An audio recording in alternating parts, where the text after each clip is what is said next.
ele é o Rafael. A gente vai apresentar um estudo sobre como fazer uma análise independente de portais de dados abertos governamentais. Pode passar. Aí é um pequeno currículo da gente. Acho que a gente não precisa falar sobre isso. Também dá para passar. A gente tem que agradecer, eu tenho que agradecer o CNPq, porque financia minha pesquisa, aos meus orientadores, o Marcelo Pimenta, da Informática da URGS, e o Marco Cepic, da Relações Internacionais, e ao copalestrante, o Rafael Luft, que de última hora me ajudou na parte de Direito, que é muito importante para a nossa apresentação. Bom, a gente vai falar um pouco da motivação dos dados abertos governamentais. Depois a gente vai pensar como que funcionaria uma análise independente. A gente vai falar um pouco dos 8 princípios de dados abertos governamentais, da política que o governo brasileiro faz. Aí a gente vai fazer uma proposta de quais desses princípios a gente consegue correlacionar diretamente com a lei brasileira. E depois a gente vai fazer uma discussão. Pode passar. Bom, a motivação principal, acho que seria a ideia de transparência, publicidade, accountability, que hoje é muito importante no setor público. Mas também, quando tu tem essa disponibilização de dados abertos, tu tem todo um valor social e um valor econômico desses dados. Esses dados, de repente, vão ser usados por organizações sem fins lucrativos para fazer análises diversas. A gente não pode imaginar que tipo de análises podem ser feitas com os dados quando eles estão públicos, o tipo de coisa que se consegue fazer. E também o valor econômico. Muitos desses dados que o governo tem, eles têm valor econômico e as empresas podem usar esses dados para melhorar na sua ação no mercado. Esses dados estarem abertos, eles possibilitam uma inovação no setor público, tanto do terceiro setor em relação ao setor público, quanto do próprio setor público, que vai ter uma noção dos dados que existem, que às vezes não fica tão claro. Já falei da... E ele também é um fator importante na ideia de governança participativa. Pode passar. Gente, só para lembrar, o pessoal que quiser ir fazendo pergunta, tiver alguma colocação para fazer, pode ir fazendo no aplicativo, né, no Macadu, que no finalzinho a gente vai coletar com o pessoal da organização, ali eles vão nos passar as perguntas, tá? Então podem ir escrevendo à vontade. E depois a gente vai abrir para discussão, claro. A primeira pergunta que fica quando a gente pensa no o que seria uma análise independente, seria eu, como cidadão, saber se o setor público está me oferecendo aquilo que eu tenho direito. Aquele direito que eu tenho, porque, no caso do Brasil, a Lei 12.527 me dá uma série de direitos sobre informações do setor público. E eu quero saber se esses portais eles estão me oferecendo aquilo que eu teria direito. E, nesse caso, ou se eles estão me sonegando uma informação, e qual o motivo disso. Mas o que a gente pode fazer com relação a isso? Bom, a gente precisa pensar em uma metodologia. A gente abre um portal de dados abertos lá, tem centenas de datasets na nossa frente, e aí, o que faz esses datasets estarem corretos, segundo a lei, ou não? Não é claro para o cidadão a princípio. Aí a gente pensa que metodologias de avaliação existem. E essas metodologias que existem já, elas têm correlação com a nossa lei, ou elas são de um cenário internacional e elas não têm nada a ver com a gente? Isso aí é importante. Aí tem vários portais, a gente tem o portal do governo federal, aqui o portal do município de Porto Alegre, do estado do Rio Grande do Sul, do estado de São Paulo. Pode passar. Bom, a primeira coisa que a gente precisa colocar em contexto são os 8 princípios de dados abertos governamentais, que eles surgiram de uma iniciativa do Google, da Sunlight Foundation, do Yahoo, da O'Reilly Media e da Public Resource, num grupo de trabalho que aconteceu em 2007. Alguns nomes dali vocês provavelmente conhecem, Lawrence Lessig, o Aaron Swartz, entre muitos outros. E eles participaram desse grupo de trabalho que definiu o que até hoje é considerado na academia um dos patamares principais para se analisar princípios de dados abertos. Originalmente eles eram 8 princípios, a versão anotada tem mais 7. Esses princípios são, na ideia desse grupo, o que é necessário para que o dado seja considerado aberto.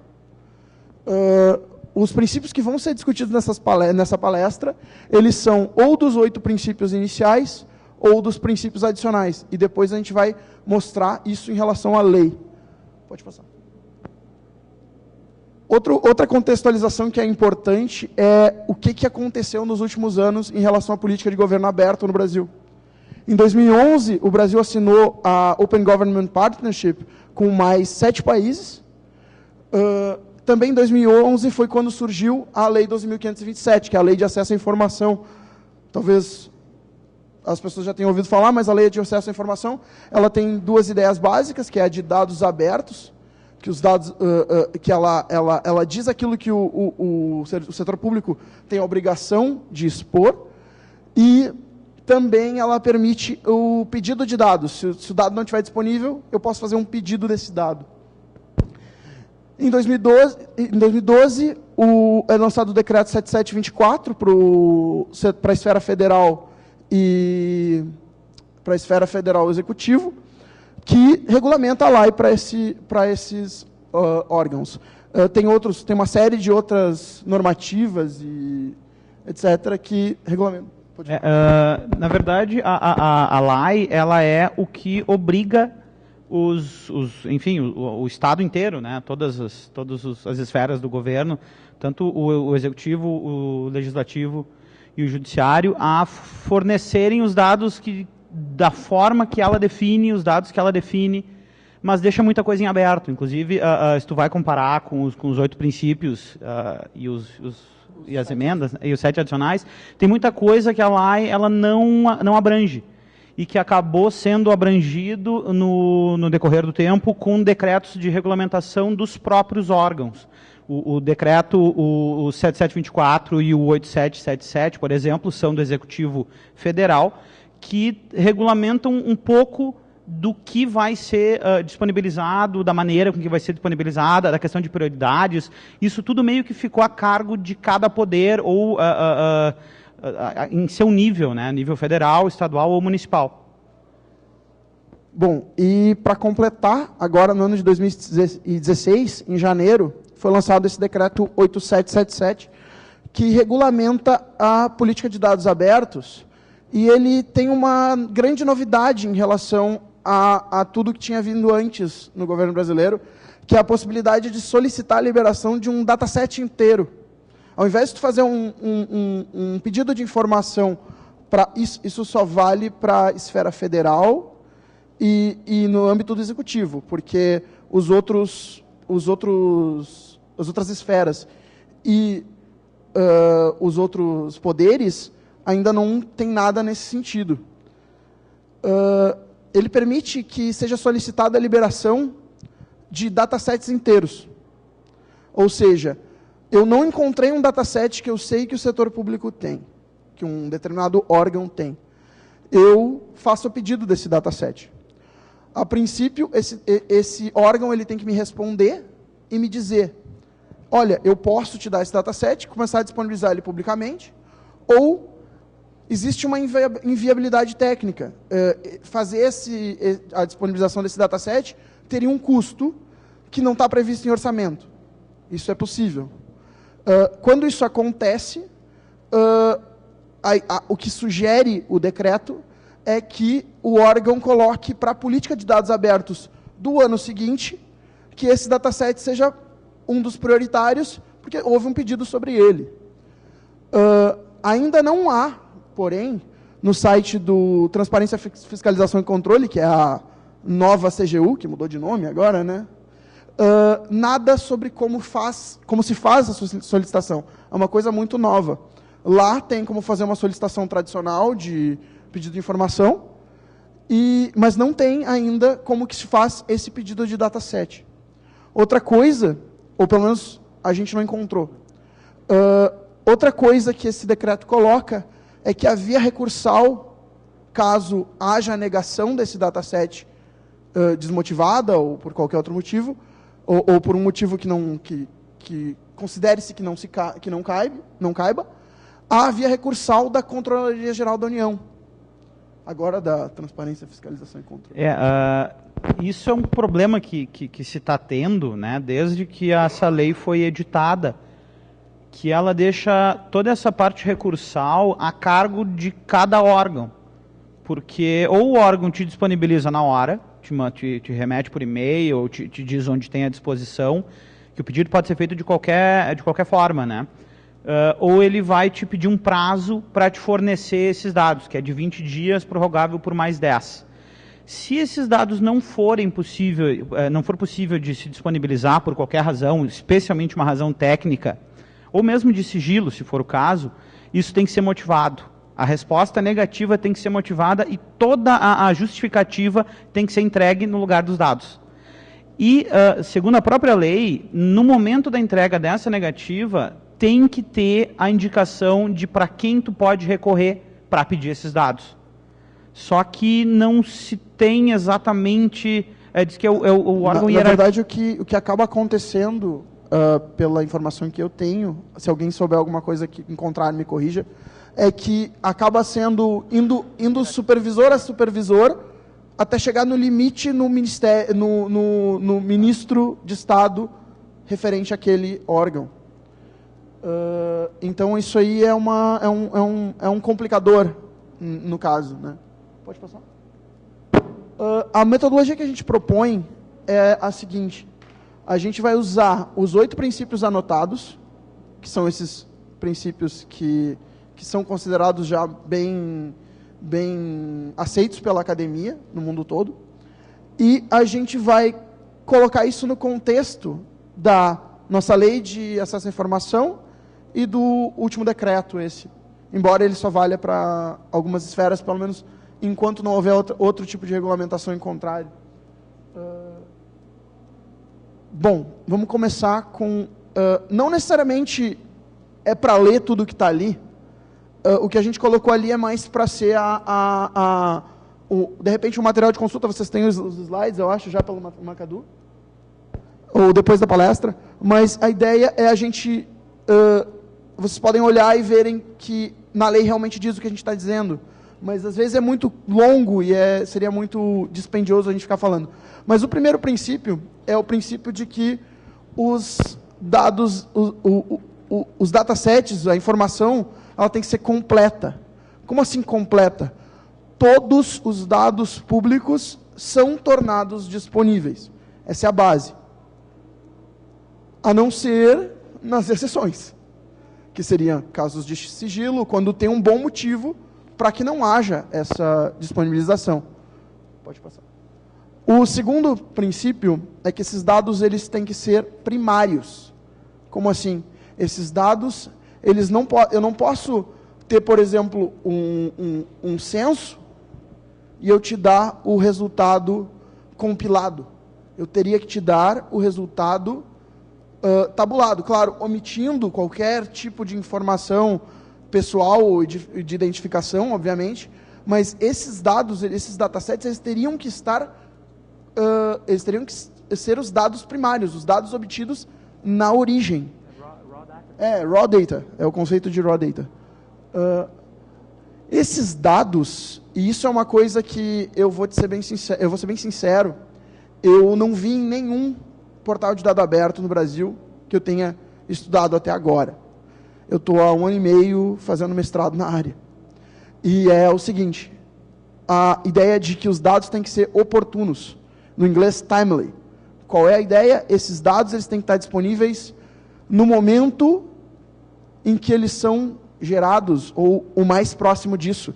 Quando eles puderem ser necessários a alguém, eles já devem estar disponíveis.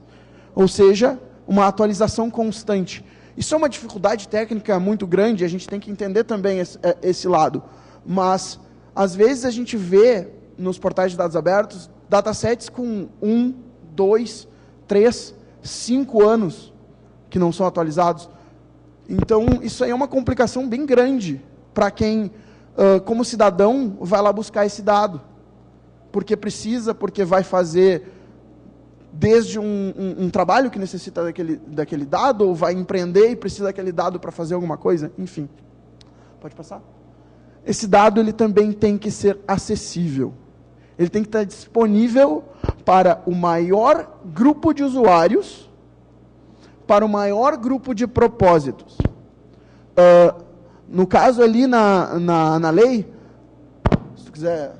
Eu ia comentar que isso foi uma das primeiras grandes discrepâncias que a gente encontrou quando foi comparar um princípio na base, como a ideia dele, com o seu equivalente na LAI, que é a questão do acesso. Porque, segundo o quarto princípio, tu poderia tecnicamente acessar esses dados de uma forma completamente anônima. Na nossa lei, em função, provavelmente, da vedação ao anonimato, que é uma grande coisa na nossa Constituição, eles não te permitem isso. Eles te exigem uma identificação. Tu tem que te identificar para poder acessar esses dados. Mas isso tem que ser feito de uma forma que não te impeça. Não pode criar uma exigência que tu não possa cumprir. Eu até estava comentando com o Valdez que eles não podem te exigir nome e CPF. Porque tem muita gente que não tem CPF, tem estrangeiro que não tem CPF, tem empresas que não têm CPF. Então, tu não pode exigir coisas que são possíveis de não existirem para quem está acessando. Né? De repente, eles vão... cada portal, cada órgão faz como achar melhor, porque é só essa base que se tem. Né? Então, esse ainda é um dos maiores problemas dessa lei, que ela não tem os específicos. Então, nesse caso, a gente tem esse pequeno degrauzinho de diferença. E até eu, pessoalmente, eu não sou da área jurídica, eu li isso aqui e me passou reto. Porque, à primeira vista, eu não vi que isso aqui tinha a ver com a mesma ideia do princípio. Isso aí só apareceu quando eu tive apoio jurídico. Né? Pode passar. Bom, isso aqui, acho que para todo mundo que está aqui no FISL, ele é mais ou menos óbvio. Esses dados eles têm que ser processáveis por máquina. Não adianta nada o setor público, ele tem planilhas, aí ele imprime essas planilhas, aí escaneia e me disponibiliza os JPEGs. Ou algo do tipo. Acontece às vezes. Ou pelo menos o PDF das imagens. Normalmente, às vezes, alguma informação que realmente não é do interesse daquele órgão que se saiba. Às vezes, com as tabelas de salário que são tão discutidas, às vezes elas estão nesses formatos estranhos. Um JPEG gigante, coisas do tipo. Até tem um exemplo bem recente aqui em Porto Alegre, com a função do problema, que começou com as licitações do transporte público aqui na cidade, que as famosas planilhas de custo, de gasto, de tudo que envolve o transporte público e a licitação, elas não estariam disponíveis digitalmente. Quem quisesse tinha que ir lá e pagar para se fazer xerox de tipo centenas ou milhares de folhas de uma tabela gigantesca que tinha. Acabava se tornando um troço proibitivo, porque isso só teria impresso e não estaria disponível digital. É um dos percalços que se pode ter quando não se obriga necessariamente a tu ter isso processável por máquina. Bom, a ideia seguinte é a ideia de que esses dados eles têm que ser não discriminatórios. Os dados eles estão disponíveis para qualquer um, sem necessidade de registro, que é aquilo que a gente estava falando. E ali é a mesma ideia. Não pode conter exigências que inviabilizem a solicitação. Bom, é diferente. Mas o espírito a gente pode dizer que é semelhante e que esse princípio ele existe. Só que quando a gente vai discutir no Brasil, a gente tem que considerar a nossa lei.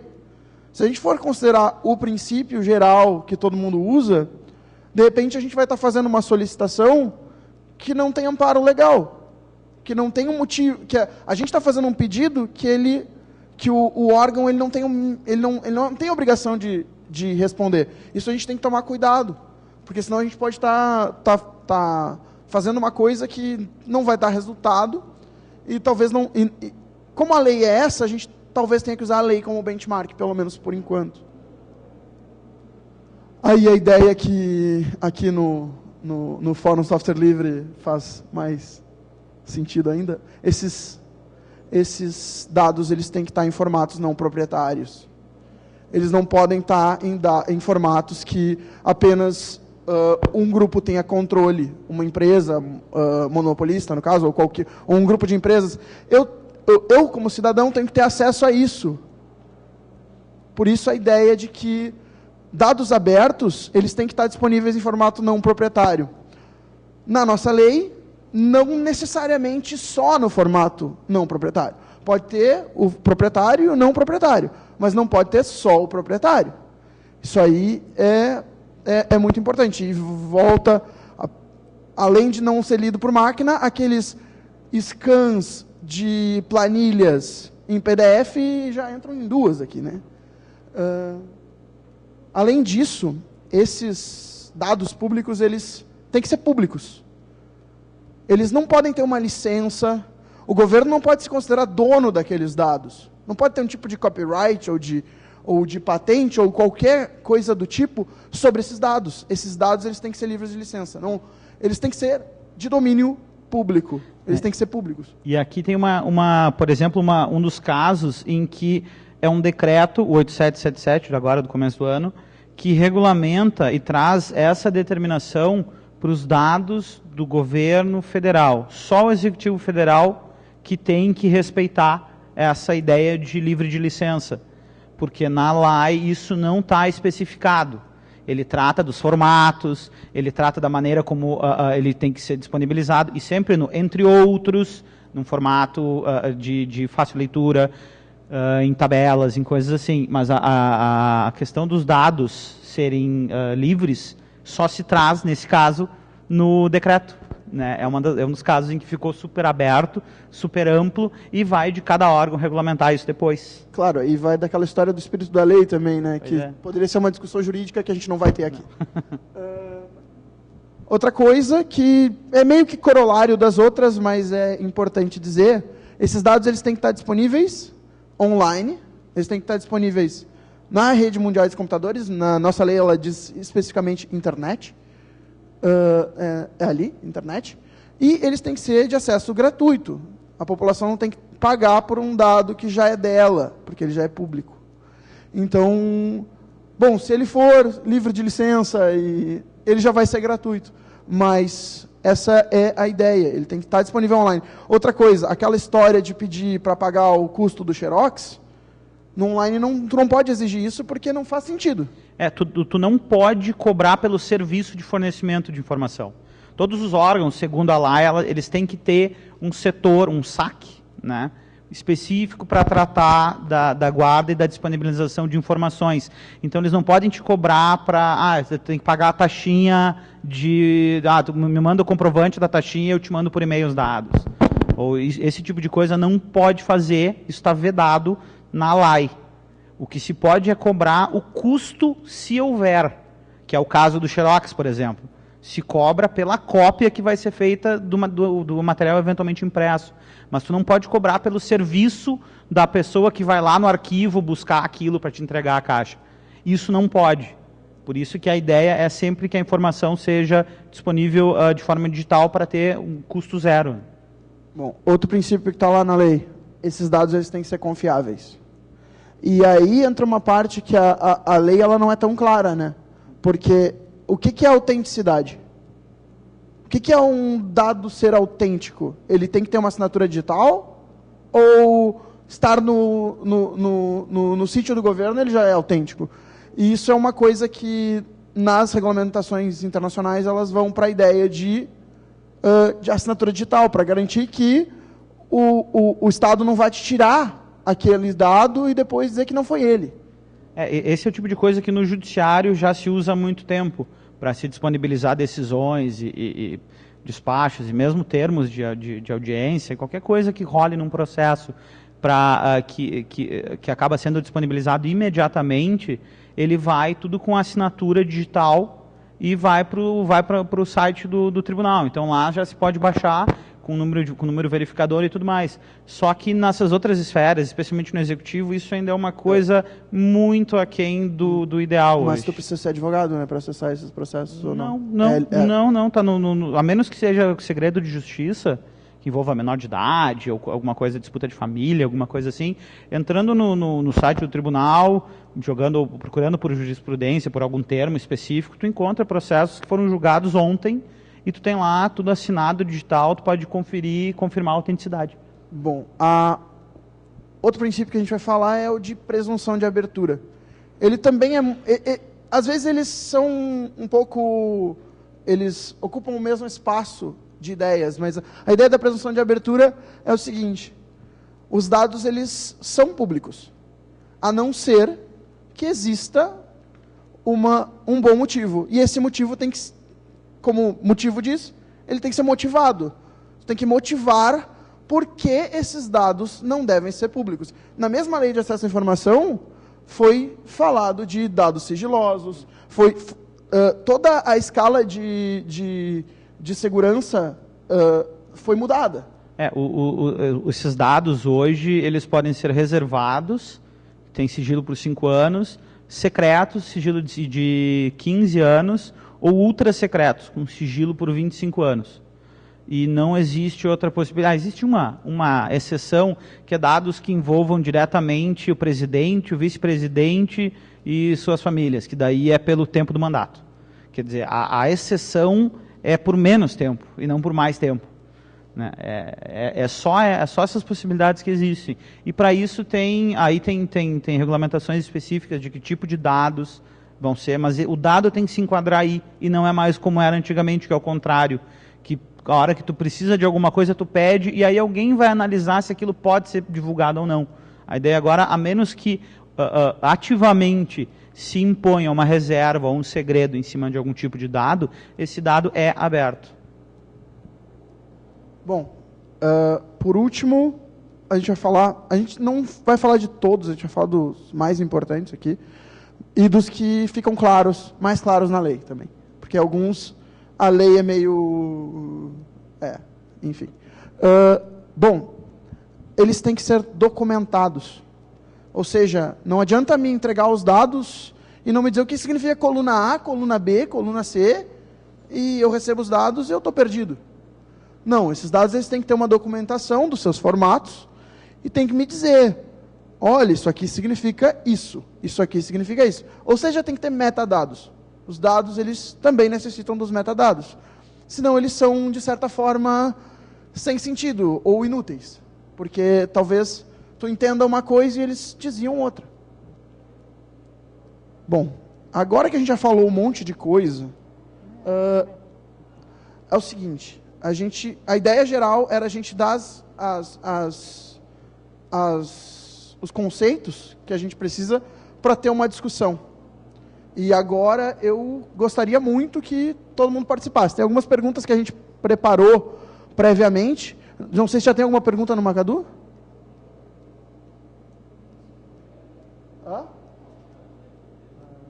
Tu tem como voltar depois?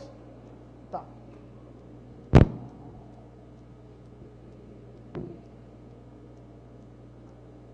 Alguém tem uma pergunta para fazer fisicamente?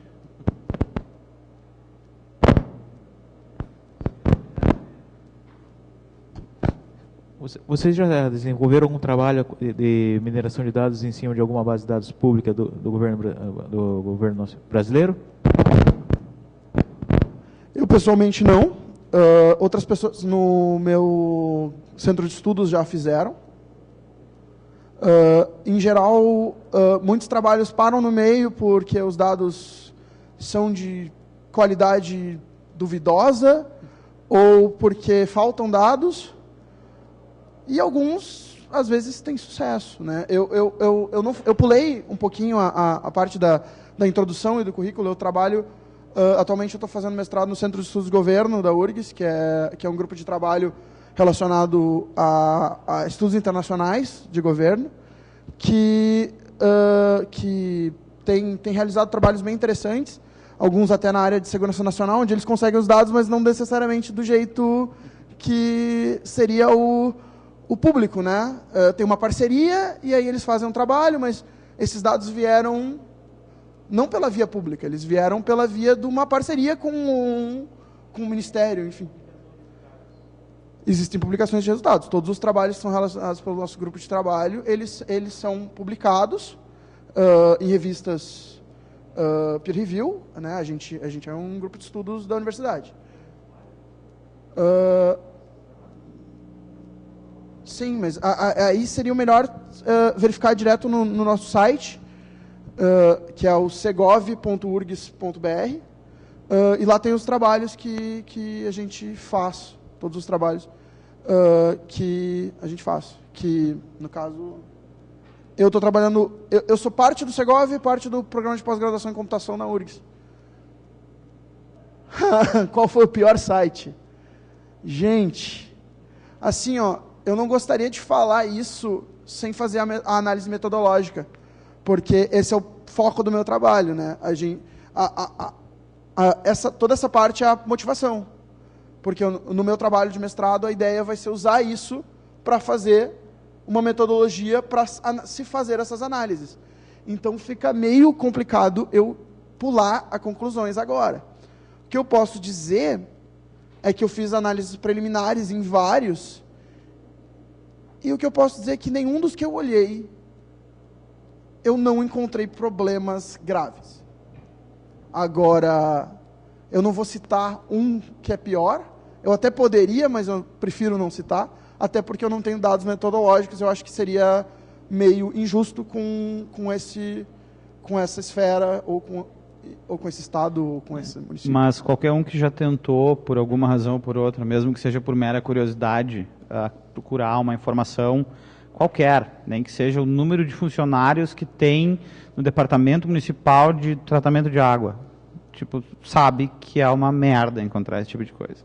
Muitas vezes os dados até estão lá, esses que são realmente obrigatórios, mas também escondidos. Tu tem milhares de barreiras, tu não sabe exatamente por onde procurar, te falta um esclarecimento sobre os termos técnicos, porque dentro de cada órgão tu tem lotações específicas, tu tem ramos, tu tem setores, e às vezes tu não sabe exatamente o que tu quer e onde tu quer procurar, então tu tem uma dificuldade muito grande para encontrar isso. Já isso. que me perguntaram dos piores, eu vou ser um pouco mais positivo, eu vou falar dos melhores que eu encontrei. Em geral, os sites de transparência dos tribunais de contas são muito bons. O da Controladoria Geral da União também eles são acima da média, até porque a obrigação desses órgãos é fazer o controle dos outros. Então, eles não podem não seguir as coisas e depois ir cobrar. Então, eles têm essa ideia de que eles têm que seguir no próprio órgão aquilo que eles vão ter que cobrar dos outros, senão isso soa hipócrita, no mínimo. É diferente de outros órgãos até, ministérios de Estado, por exemplo, que muitas vezes não tem cultura nenhuma desse tipo de accountability. Então, nunca se teve essa vontade. Se a gente pegar, por exemplo, o decreto 8777, que é do começo desse ano, ele elenca uma tabelinha de prioridades para disponibilização de dados. Cara, 4 anos depois da edição da lei. Ainda tem que se elencar prioridades para que se faça alguma coisa. Então, é quebrar um ciclo que é muito difícil de ser quebrado. É tentar também atalhar a burocracia. Acho que a gente não pode colocar todo mundo no mesmo saco, porque muitas vezes, por exemplo, em municípios menores, mas maiores do que o tamanho que a lei exige, que é 10 mil, talvez não tenha nem nos quadros a possibilidade de se ter aquela expertise, ou isso aí é de uma dificuldade muito grande. Mas,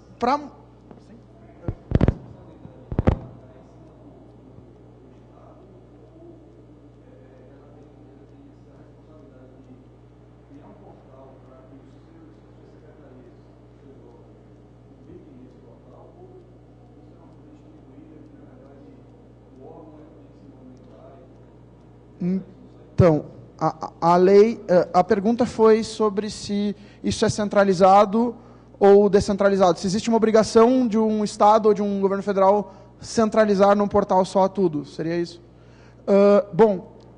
Não. A lei ela diz que os dados têm que ser públicos, ela faz recomendações até de que se faça, de certa forma, arquivos, lugares onde tu possa procurar todas as listas de dados que existem, agregadores, no caso, mas ela não torna isso obrigatório. Isso não... Até onde me consta, os principais poderes, os órgãos maiores, eles disponibilizam esses portais, portal da transparência, portal de dados, só que todos os órgãos, mesmo empresas, organizações sem fins lucrativos que recebam aporte do Estado, tem que prestar contas disso, não só prestar contas para o Estado, mas tem que fornecer todos os dados relacionados ao investimento daquele dinheiro. Isso tudo tem que ir para o portal de dados, porque, querendo ou não, esse dinheiro vem da União, que passa por um ministério, que passa por uma secretaria, que vai para a empresa. Então, isso tem que estar no portal de dados da União, de qualquer forma.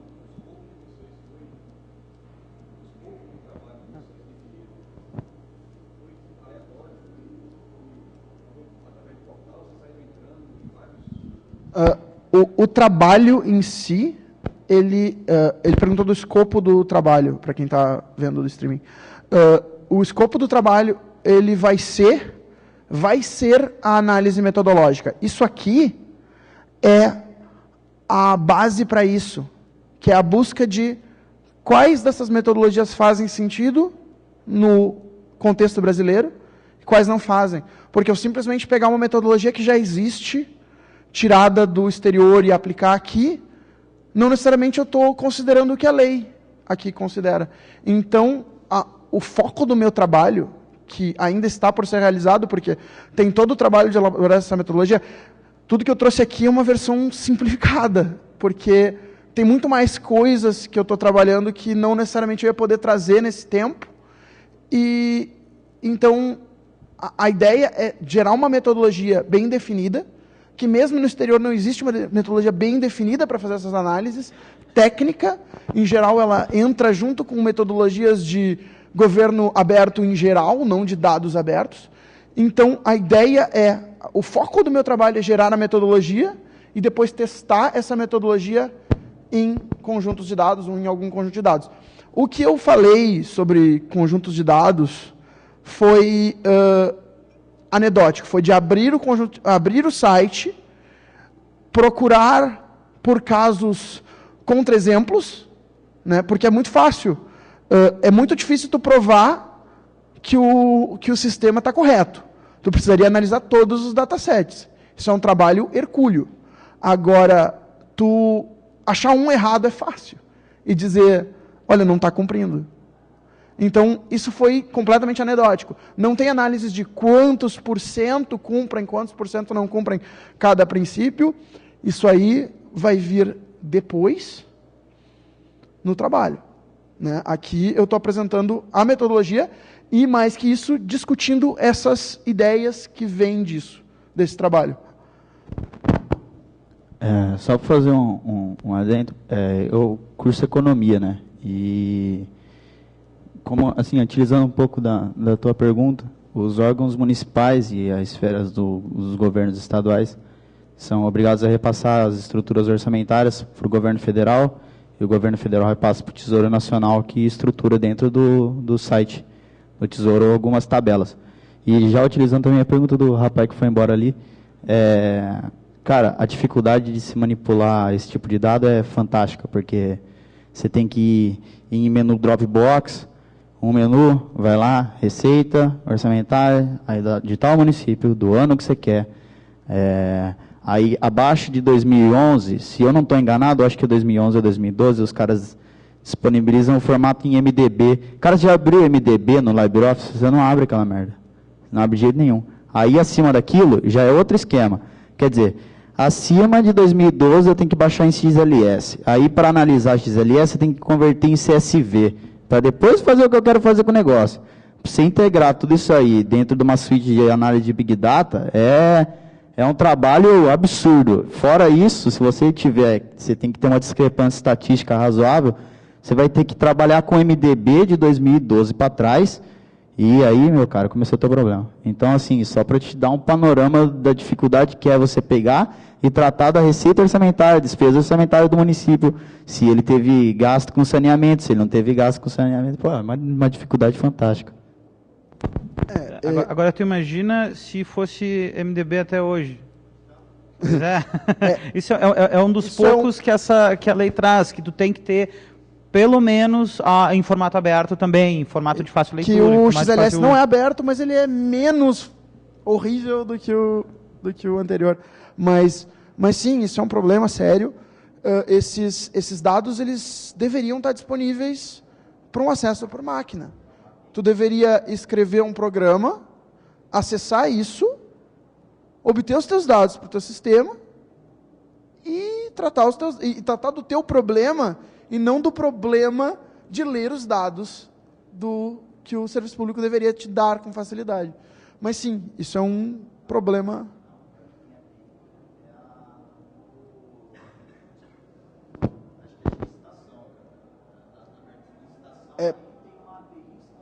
Porque a lei sobre licitações ela é mais... Quando tu está tratando de licitação, o buraco é um pouco mais embaixo. Porque daí tu tem gasto direto de dinheiro do Tesouro para uma empresa. Então tu tem um controle maior. Então tu tem que ter... E aí a transparência já vem sendo exigida de um pouco mais de tempo. E aí já é os contadores exigindo e não nós, sabe? E tu também tem a necessidade de facilidade de acesso para fazer os leilões online. Então tu precisa de facilidade de disponibilização de dados há muito mais tempo do que isso. O resto é filho muito novo, cara. Como eu disse, tem um decreto do começo desse ano que está dizendo que o Ministério do Planejamento tem que preparar os dados para ser disponibilizados. Cara, 4 anos depois da lei estar em vigor. Tá. Então...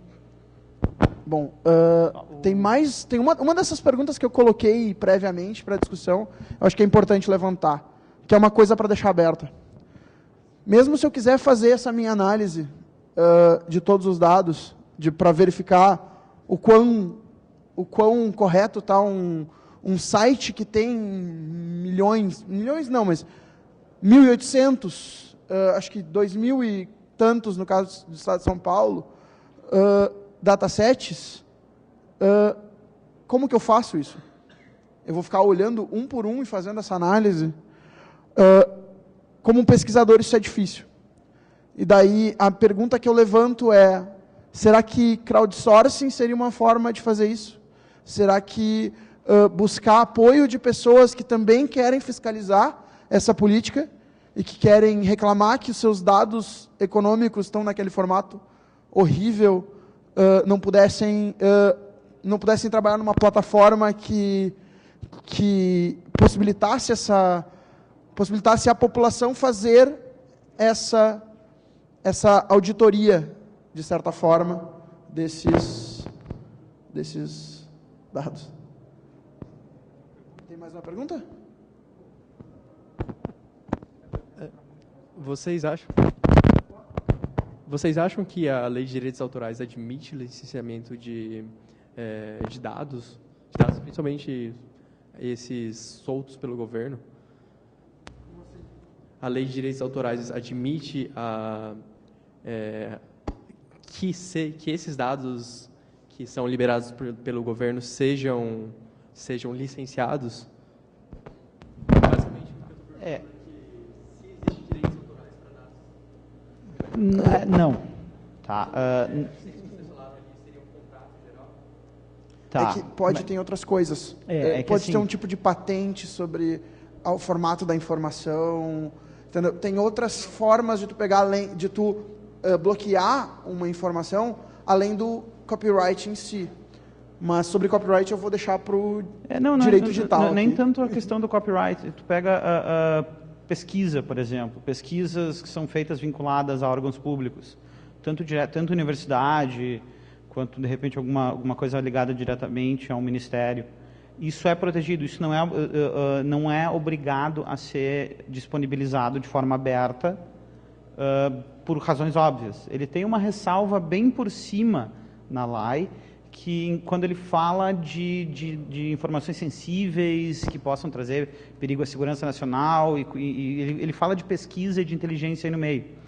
Então, ele exclui isso que pode ter impacto em pesquisa, em direito autoral. Mas a questão do direito autoral, propriamente dito, ele não está abrangido aqui dentro. Ele nem faria muito sentido tu ter direito autoral vinculado ao governo, sabe?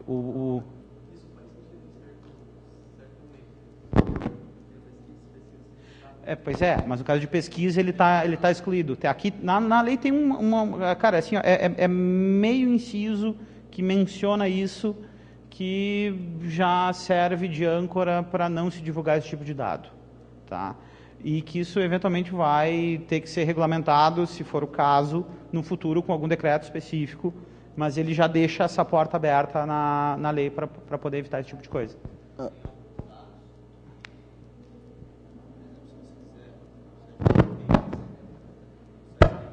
Do INPI dá para conseguir algumas coisas de patente relacionada com o cenário, mas eu não sei qual é o processo de extração desses dados. Provavelmente vai ter que fazer um crawler ali, porque o negócio é meio louco lá.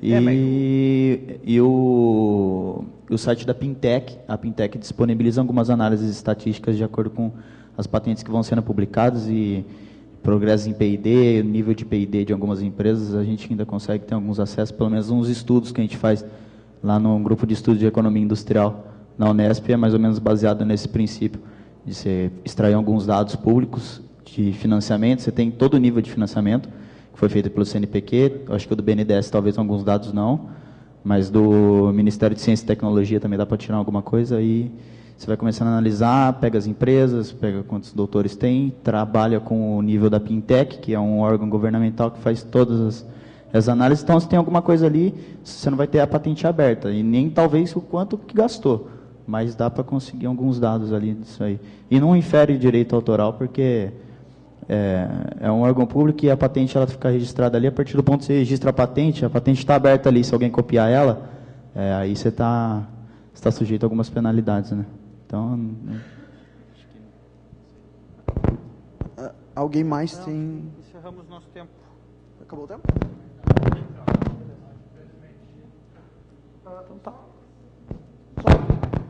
Bom, amanhã eu vou passar o dia inteiro ali no Dumont Hackerspace. Se alguém quiser bater um papo, eu vou estar por lá.